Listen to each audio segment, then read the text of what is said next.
जय हिंद दोस्तों, जैसा कि मैंने आपको पिछली वीडियो में वेदों के बारे में महत्वपूर्ण जानकारी दी थी तथा चारों वेदों को मैंने आपको कल समाप्त करवाया था। 4 वेद अपने समाप्त हो चुके हैं। अब आ चुके हैं हम किस चीज़ पर कि ना सर जी, अब आ चुके हैं हम ब्राह्मण ग्रंथों के बारे में। आज हम जानकारी देंगे जो कि बहुत महत्वपूर्ण है आपके एग्जाम के लिए। क्या आपके एग्जाम के लिए बहुत महत्वपूर्ण होने का कार्य कर रहे हैं।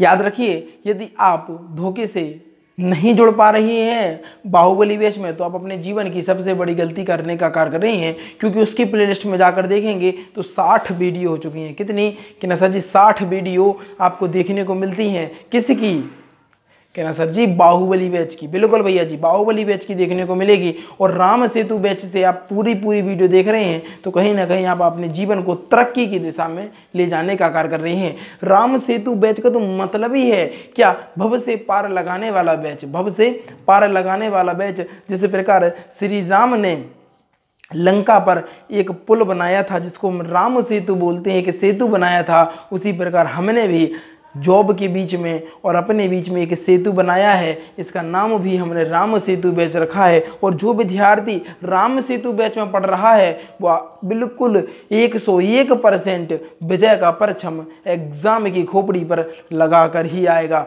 वो वह जॉब को 100 नहीं 101% जॉब उसी को मिलेगी, क्योंकि पूरा कंटेंट डिटेल में सारी चीज़ें मैं आपको देने का कार्य कर रहा हूँ। कुछ भी नहीं छोड़ रहा। क्या कुछ भी नहीं छोड़ रहा। सारी चीज़ें मैंने आपको बताने का कार्य किया जो कि आपके जीवन के लिए, आपके एग्जाम के लिए बहुत बहुत बहुत ज़्यादा महत्वपूर्ण है। चलते हैं सीधा टॉपिक पर। अब बात करेंगे क्या, ब्राह्मण ग्रंथ की। ब्राह्मण ग्रंथ क्या कहता है समझिएगा।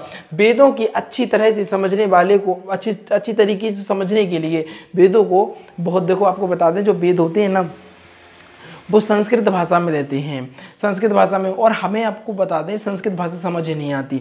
पजल टाइप के लिखते थे पहले के जो लोग हुआ करते थे ना, किसी चीज़ को लिखते थे पजल में लिखते थे। क्या पजल में लिखा करते थे।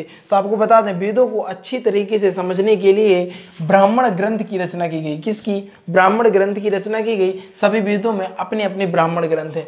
सभी वेद के क्या हैं? अपने अपने ब्राह्मण ग्रंथ हैं। देखो सभी वेदों के अपने अपने ब्राह्मण ग्रंथ होते हैं, क्योंकि अगर हम उस वेद के लिए जानकारी प्राप्त करना है या हमें उसको समझना है तो उसका पहले ब्राह्मण ग्रंथ पढ़ना पड़ेगा। उसका पहले हमें ब्राह्मण ग्रंथ पढ़ना पड़ेगा, जो कि बहुत महत्वपूर्ण होता है, तभी आपको चीज़ें समझ में आएंगी।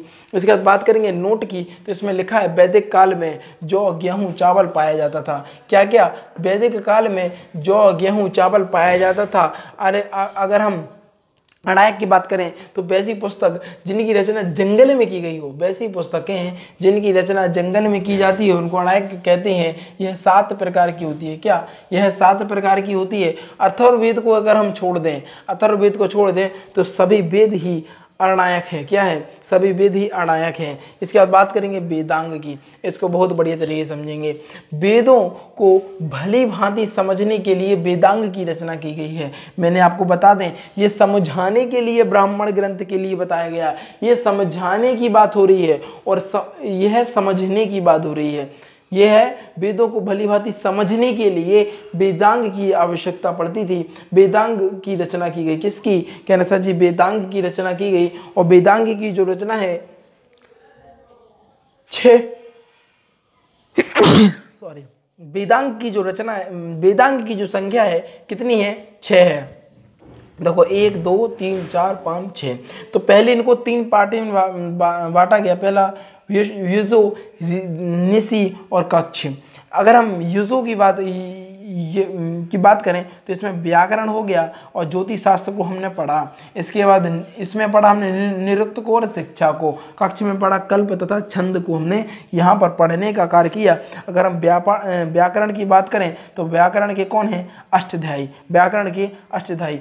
ज्योतिष के कौन है? बृहत संहिता।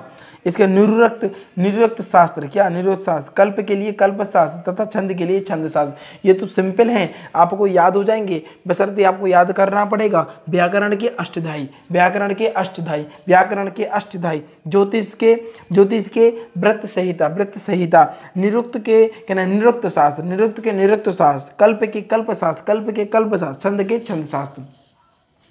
यहाँ पर समझिएगा, निरुक्त, निरुक्त की जो रचना है वो क्या है, देखो ये युक्त महोदय ने की थी, जिसका अर्थ होता है भाषा विज्ञान।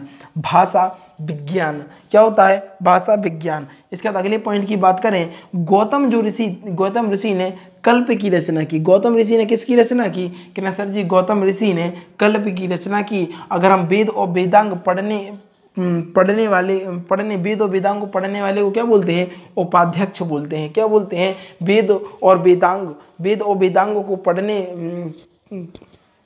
पढ़ने वाले को हम क्या बोलते हैं, क्या ना सर जी उपाध्यक्ष बोलते हैं। क्या, उपाध्यक्ष हम बोलने का कार्य करते हैं। आप समझिएगा, यहाँ पर ब्राह्मण ग्रंथ है, अगर बात करें तो वेदों को अच्छी तरीके से समझाने के लिए हमने ब्राह्मण ग्रंथ की रचना की। सभी वेदों ने अपने अपने, सभी वेद के क्या होते हैं, अपने अपने ब्राह्मण ग्रंथ होते हैं। इसके बाद बात करेंगे हम नोट में, तो लिखा है वैदिक काल में जौ, गेहूँ, चावल सारी चीज़ें ये इत्यादि चीज़ें पाई जाती थी, जो कि आदमी खाने के लिए यूज़ करता था। इसके बाद बात करेंगे वैसी पुस्तकें जिनकी रचना जंगल में की गई हो। वैसी पुस्तकें जिनकी रचना जंगल में की गई हो उसे अनायक कहते हैं। यह 7 प्रकार की होती हैं। अर्थवेद को छोड़कर सभी वेद अनायक हैं। क्या है, 7 अर्थवेद को छोड़कर, सिर्फ अर्थवेद को अगर छोड़ दिया जाए, ठीक है। इसके बाद बात करेंगे वेदांग की, तो वेदों को भली भांति समझने के लिए हमें वेदांग की रचना की। वेदों को भली भांति समझने के लिए हमने वेदांग की रचना की। वेदांग की जो संख्या है कहीं ना कहीं 6 होती है। वेदांग की संख्या कितनी होती है, कहना सर जी 6 होती है। अगर बात करें व्युजो, निशी और कक्ष, और इनको भी 2-2 भागों में बांट दिया गया। पहला व्याकरण हो गया, ज्योतिष हो गया, निरुक्त हो गया, शिक्षा हो गया, कल्प हो गया और छंद हो गया।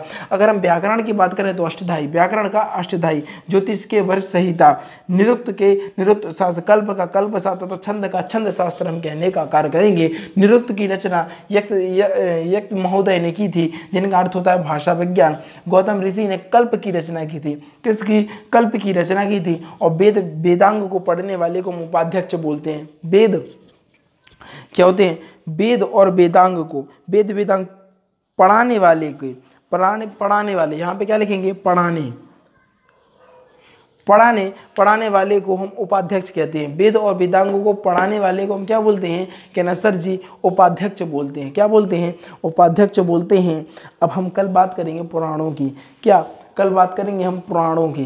पुराणों में देखेंगे क्या चीज़ें महत्वपूर्ण है, क्या चीज़ें इंपॉर्टेंट हैं। देखो महत्वपूर्ण सूचना आपके लिए यह है कि कहते नहीं है, बूंद बूंद से घड़ा भरता है। बूंद बूंद करके हम इतना पढ़ लेंगे, बूंद बूंद करके हम इतना पढ़ लेंगे, जीवन में उन्नत होते चले जाएंगे, कभी भी कमी नहीं होगी। इस बात की गारंटी देता हूँ, एग्ज़ाम को क्रॉस कराने की गारंटी मेरी है, बशर्ते आप रेगुलर वीकली रिवीजन तथा डेली रिवीजन पर फोकस करिएगा और वीडियो को शेयर कर दीजिए करेगा। किन को, अपने यार दोस्तों के साथ। उसके बाद उनके बाद बैठिए, ग्रुप डिस्कशन कीजिए, उनसे पूछिए कि सर ने बताया था, बताइए वेद वेदांग को पढ़ाने वाले को क्या कहते हैं, कि ना सर जी उपाध्यक्ष बोलते हैं। इस प्रकार की वार्ता कीजिए, क्योंकि अक्सर यह देखा गया है कि 4 लोगों में जब वार्ता होती है तो हमारा जो दिमाग होता है एक जगह पर जब फोकस करके चीज़ों को सुनता है और वह चीज़ें दिमाग में जल्दी सेट हो जाती हैं। क्या होता है, वह चीज़ें हमारे दिमाग में जल्दी सेट हो जाती हैं। याद रखिएगा, यदि आप चाहते हैं कि जीवन में मुझे अच्छा मुकाम पाना है तो अपने जीवन में रेगुलरिटी रखिए। अपने जीवन में अगर आप रेगुलरिटी रखते हैं तो बहुत जीवन में आगे जाएंगे, ठीक है ना। अगर आप रेगुलर नहीं हैं तो जीवन में कोई मतलब नहीं है, किसी भी काम में आप सफल नहीं हो पाएंगे, चाहे वो पढ़ाई हो, चाहे वह खेल कूद हो, चाहे और भी कोई करियर की लाइन हो, आप किसी में सफल नहीं हो पाएंगे, क्योंकि आप रेगुलर रहिए उस काम में।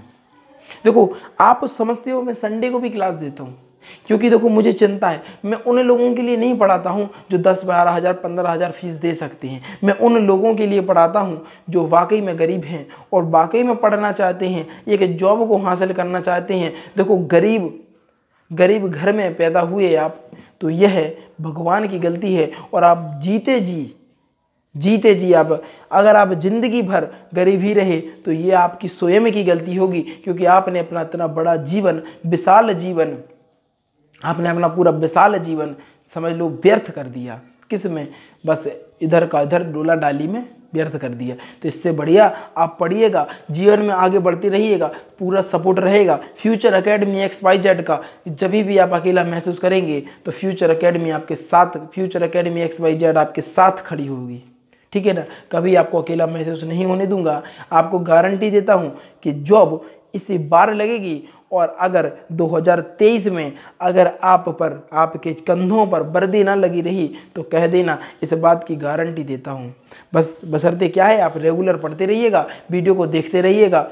ध्यान रखिएगा, वीडियो को जल्दी से जाइए, जो नए विद्यार्थी हैं जल्दी से वीडियो को लाइक कर दीजिएगा, चैनल को सब्सक्राइब कर दीजिएगा और शेयर करके आ जाइएगा अपने यार दोस्तों और चाहने वालों के साथ, क्योंकि आज की जो वीडियो थी कहीं ना कहीं बेहतरीन, गजब और लाजवाब होने का कार्य कर रही थी।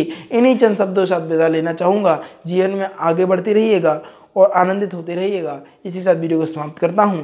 Thanks for watching. इसका स्क्रीनशॉट ले लीजिएगा, क्या इसका स्क्रीनशॉट ले लीजिएगा। वीडियो को समाप्त करते हैं।